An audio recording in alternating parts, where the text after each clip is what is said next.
मैं डॉक्टर प्रमोद कुमार वैष्णव, सह आचार्य संस्कृत श्री गोविंद गुरु राजकीय महाविद्यालय बांसवाड़ा, स्नातकोत्तर उत्तरार्ध के द्वितीय प्रश्न पत्र में जो काव्य प्रकाश ग्रंथ है आचार्य मम्मट का, उसके प्रथम उल्लास के प्रश्नोत्तर के क्रम में आज काव्य के लक्षण, काव्य के भेद, इनके विषय में विद्यार्थियों के लिए प्रश्नोत्तर के माध्यम से ई कंटेंट प्रदान करूंगा। इससे पूर्व हमने आचार्य मम्मट के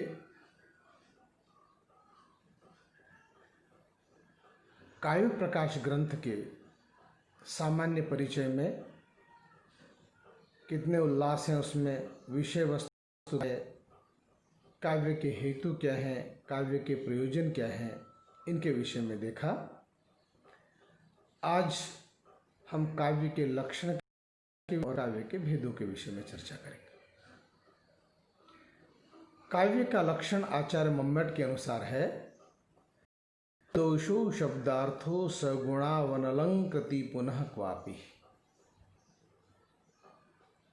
इसका अर्थ है दोषों से रहित, गुणयुक्त और कहीं कहीं अलंकार रहित शब्द और अर्थ दोनों की समष्टि काव्य कहलाती है। काव्य की परिभाषा आचार्य मम्मट ने दी है और उस काव्य में उन्होंने 3 विशेषण कहे हैं। तद अदोषो, काव्य वह है जो दोष रहित हो। दोष का अर्थ है रसानुभूति में जो बाधक तत्व होते हैं उनको काव्य दोष के रूप में परिगणित किया गया है। अनुभूति में बाधक होते हैं, ऐसे तत्वों को काव्य दोष के अंतर्गत माना जाता है। तो दोष से रहित होना चाहिए, रसानुभूति में किसी तरह का कोई अवरोध नहीं होना चाहिए। निर्दोष काव्य उपलब्ध नहीं हो सकता है, लेकिन रस की अनुभूति में बाधा नहीं होनी चाहिए। रस की अनुभूति बिना किसी कष्ट के हो, ऐसा काव्य दोष रहित काव्य माना जाता है। इसलिए दोषों से रहित होना चाहिए। दूसरा है सगुणों, माने गुणयुक्त होना चाहिए। गुण रसाश्रित हैं।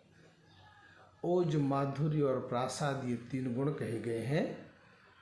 काव्य में इन त्रिविध गुणों में से किसी न किसी का प्रयोग होना चाहिए। इसलिए काव्य दोष रहित होना चाहिए और गुण युक्त भी होना चाहिए। ये 2 विशेषताएं हैं, दोषों से रहित और गुण से युक्त। तीसरी विशेषता बताई गई है अनलंकृति पुनः क्वापि, कहीं कहीं अलंकार रहित हो। प्रायः काव्य अलंकृत होता है, उसमें अलंकारों का प्रयोग होता है, किंतु यदि कहीं अलंकारों का प्रयोग नहीं भी हो तो भी वह काव्य की श्रेणी में ही माना जाएगा। इसलिए कहीं कहीं अलंकार रहित ऐसा शब्दार्थो, शब्द और अर्थ दोनों से युक्त, अर्थात जिसमें शब्द और अर्थ दोनों का सामंजस्य हो, दोनों की समष्टि हो, दोनों से अर्थानुभूति हो, ऐसे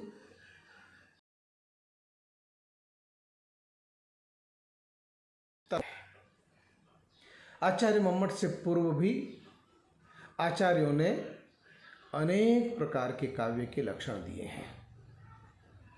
अलग अलग संप्रदाय हैं, अलंकार संप्रदाय, रस संप्रदाय, ध्वनि संप्रदाय, रीति संप्रदाय, वक्रोक्ति संप्रदाय, औचित्य संप्रदाय।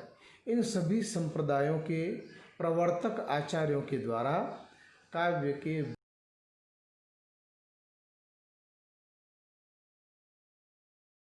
अपने मत के अनुसार काव्य का लक्षण भिन्न भिन्न देता है।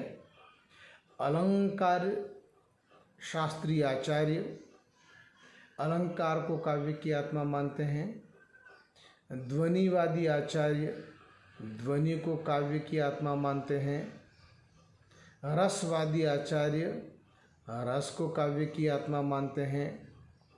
रीतिवादी आचार्य रीति को काव्य की आत्मा मानते हैं। वक्रोक्त संप्रदाय के आचार्य काव्य की आत्मा मानते हैं, जबकि औचित्य संप्रदाय के आचार्यों के द्वारा काव्य की मूलभूत या प्राण तत्व औचित्य को स्वीकार किया गया, अतः औचित्य को काव्य का आधार मानते हैं। आचार्य मम्मट चूंकि ध्वनिवादी आचार्य हैं, ध्वनि की प्रतिष्ठापित करने वाले आचार्य हैं, और इसलिए उन्होंने ध्वनि को ही काव्य कहा है कि जो दोषों से रहित हो, अर्थात रस दोषों से रहित हो, गुण युक्त हो और प्रायः अलंकार से युक्त होता है, किंतु यदि कहीं कहीं अलंकार से रहित भी हो तो भी उसे काव्य ही माना जाएगा। काव्य में आवश्यक है ऐसे शब्दार्थ का समुदाय जो दोषों से रहित हो, गुण युक्त हो और कहीं कहीं अनलंकृत हो, तो भी हम ऐसे शब्द और अर्थ के समुदाय को काव्य की श्रेणी में मानते हैं। यह आचार्य मम्मट का काव्य का लक्षण है। व्याख्या के अंतर्गत हम इसे और विस्तार से देखेंगे। अगला बिंदु आता है काव्य के भेद। आचार्य मम्मट ध्वनि की प्राधान्यता और गौणता के आधार पर काव्य को 3 भेदों में बांटते हैं। पहला ध्वनि काव्य, जिसे उत्तम काव्य के रूप में माना गया है। दूसरा गुणीभूत व्यंग्य काव्य, जिसे मध्यम काव्य के रूप में माना गया है। और तीसरा चित्र काव्य, जिसे अधम या अवर काव्य के रूप में माना गया है।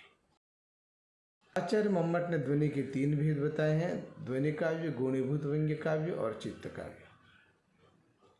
ध्वनि की प्रधानता के आधार पर उसे उत्तम काव्य, मध्यम काव्य एवं अधम या अवर काव्य के रूप में माना गया है।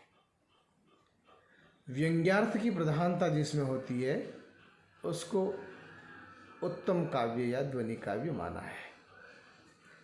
व्यंग्यार्थ जिसमें गौण होता है वहाँ पर गुणीभूत व्यंग्य काव्य होता है, और जहाँ व्यंग्यार्थ होता ही नहीं है उसे अधम या अवर या चित्र काव्य के रूप में माना गया है। इन तीनों के भी भिन्न भिन्न लक्षण बताए हैं। ध्वनि काव्य जो उत्तम काव्य है उसका लक्षण देते हुए आचार्य मम्मट कहते हैं: इदम उत्तम मतिशयिनी व्यंग्ये वाच्या ध्वनिर्बुद्धै कथितः।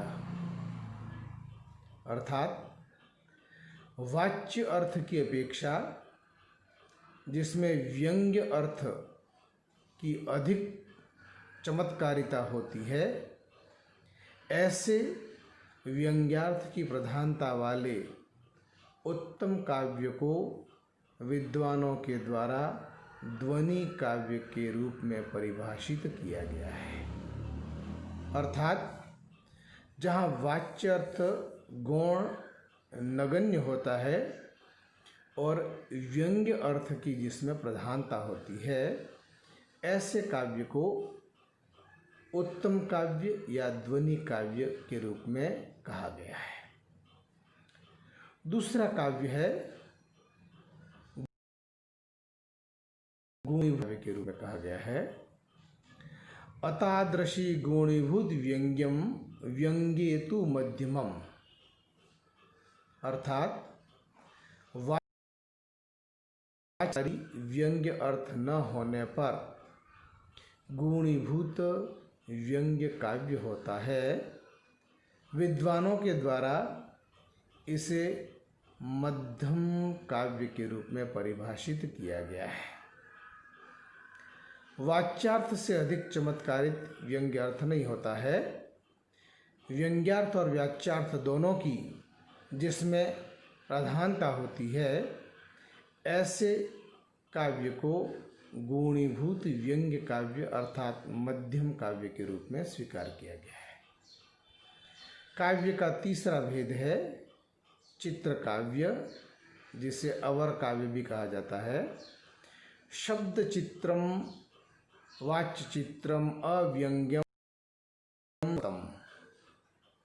व्यंग्यार्थ की जिसमें शून्यता होती है, व्यंग्य अर्थ से रहित होता है, ऐसे शब्द एवं अर्थ पर आधारित दो प्रकार के चित्र काव्य कहे गए हैं, जिसे शब्द चित्र एवं अर्थ चित्र के नाम से जाना जाता है।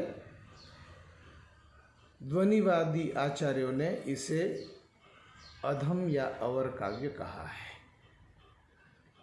काव्य के तीनों भेद ध्वनि की प्रधानता और गौणता के आधार पर किए गए हैं। ध्वनि की प्रधानता जिसमें होती है, वाच्यार्थ गौण होता है और व्यंग्यार्थ जिसमें प्राधान्य होता है, ऐसे उत्तम काव्य को ध्वनि काव्य कहा गया है। जिसमें वाच्यार्थ और व्यंग्यार्थ दोनों होते हैं, ऐसे काव्य को गुणीभूत व्यंग्य काव्य के रूप में कहा गया है। तथा जिसमें केवल वाच्यार्थ की प्रधानता होती है और व्यंग्यार्थ न्यून होता है या होता ही नहीं है, ऐसे काव्य को जिसे अधम या अवर काव्य के रूप में जाना जाता है।